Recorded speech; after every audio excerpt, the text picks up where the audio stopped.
আসসালামু আলাইকুম সম্মানিত ভিউয়ার্স।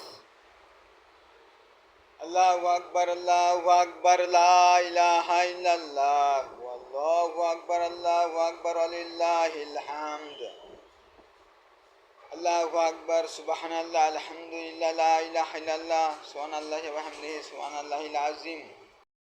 জিলহজ মাসের প্রথম 10 দিন খুবই গুরুত্বপূর্ণ, তাই এই 10 দিন বেশি বেশি আল্লাহ সুবহানাহু ওয়া তাআলার বরত্ব, মহত্ব, পবিত্রতা ঘোষণা করতে হবে, আল্লাহর জিকির করতে হবে।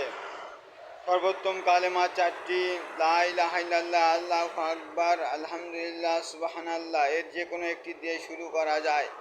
তাই আপনারা এই জিলহজ মাসের প্রথম 10 দিন কেউ গাফিলতি করবেন না।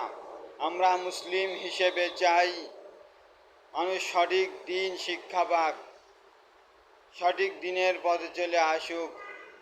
আপনারা আমাদের সাথেই থাকবেন, ইনশাআল্লাহ সঠিক ধর্ম সম্পর্কে জানতে পারবেন। আমরা যদি জাতির রাস্তাঘাট করে দিতে না পারি, ইনশাআল্লাহ জাতিকে সঠিক ধর্ম দিতে পারবো, এ কথায় বিশ্বাসী। আসসালামু আলাইকুম।